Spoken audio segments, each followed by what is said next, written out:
Hi everyone, welcome to Antaranga's Wednesday video series. This is video number 4. I'm Vishala, filling in for Bodhit today. I am a certified counselor with a specialization in counseling children and teenagers. Although currently I'm not practicing counseling. So this entire month we've been uploading videos related to the theme for February, that is self-love, the most important of all. We hope you've been able to draw insights from them. Hope these videos have been helpful in some way or the other.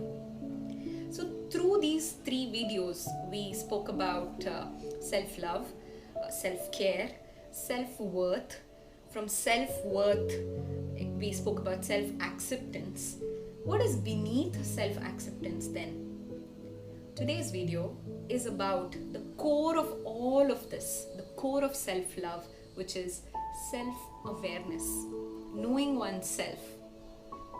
This question, who am I, must have been on your minds at different points of your lives, isn't it? Who am I? I know I have this color. I know I belong to a certain religion by birth.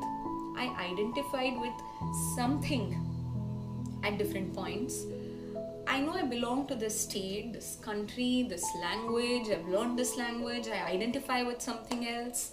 Who am I beneath all this? What is my identity? Well, identity is a vast ocean. And we're talking about some simple things about getting to know yourself today in this video. So self-awareness, where do we begin this with? In our childhood, people around us have always told us who we are. Oh, you're too clumsy. You're very lazy. Oh, what a sweet girl. Oh, what a crybaby boy. Different labels that come attached with us. They tag along with us all our lives until we realize that we need to differentiate if these labels are what we are, who we are, and differentiate. It is important to differentiate these labels from our real selves. It is important to understand that these labels could be perceptions of us by people around us. That does not define the ultimate us. So to start with, self-awareness. I have suggestions for 2 kinds of activities or rather exercises that you could do.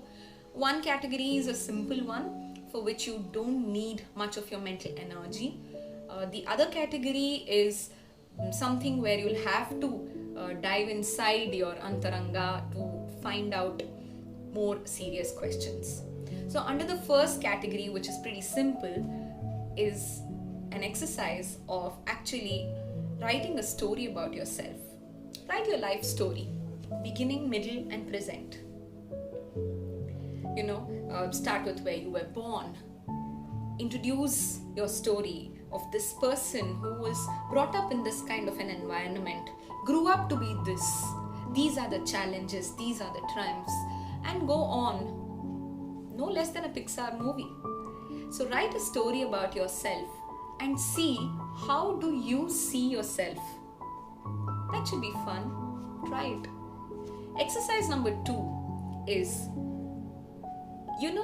the way you introduce your friend to someone or the world, try introducing yourself the way you would introduce your friend.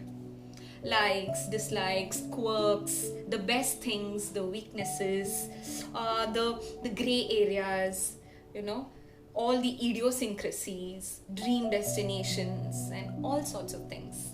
Something like you would introduce a best friend with no judgment.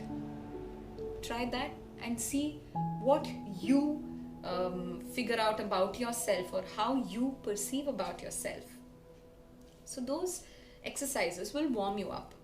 From there, we move on to the serious ones. Not all that serious, simple, but requires some investing of time, emotion, energy, but it's worth it. So the first one is to consciously be aware continuously of what you're thinking and how you're feeling. So we have thoughts. Thoughts lead to feelings. Feelings drive our actions. Actions become behavior.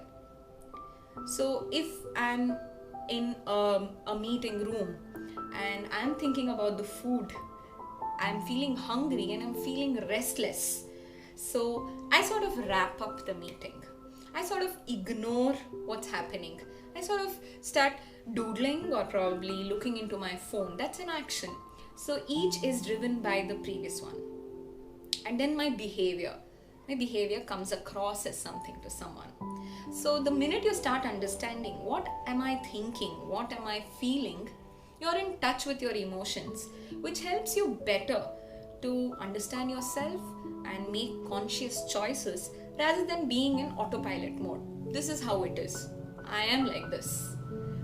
So that helps us in shedding these autopilot modes. The next thing is going deeper into the feelings. I am happy when dash because dash. So that's a good way of finding out what are the things that make you happy, make you jealous, make you ecstatic or furious, or ridiculed or ignored. There are so many feelings. So what are these different things? Once we identify this, it's easier to understand our own behavior. So these two questions were actually taught to me at Banjara Academy. What am I thinking? What am I feeling? It works. More serious thoughts on this, are when you start noticing how you respond to conflicts, how you respond to problems, how you take decisions. Try observing if there are patterns in which patterns in the way you respond, in the way you react. These patterns would have an underlying reason, underlying story about something way back into our childhood. So these patterns of our communication would help us to understand ourselves better. Sometimes we react in this way, some other times this way. With one person it's this, the other person it's different. So what is this? Yeah. And the next one, to watch out the labels we give ourselves. A lot of times we do a lot of black and white thinking, either this or that. But in reality, it's never black and white. It's usually in a spectrum. It's the in-betweens. So it's, we don't have to box ourselves. We can be relative, we can be contextual, and that would help us understand ourselves better, the way we react to people, to incidents, to our own feelings as well. Now you may wonder, okay, so what is the arriving point or what is the conclusion of knowing oneself? I would say there's no arriving at it. Self-awareness, knowing oneself, is a continuous process, everyday process until the last days of our lives. Because we keep changing. With that change, we'll have to keep understanding the change in us, keep understanding that person. And this is not easy, but it's possible. So what becomes important with this constant change is being in touch with ourselves, being in touch with our inner feelings, our inner world, and how we're looking at us inside of us. So self-awareness is not a destination. Self-awareness is a journey. I hope you kickstart your journey if you haven't done so far.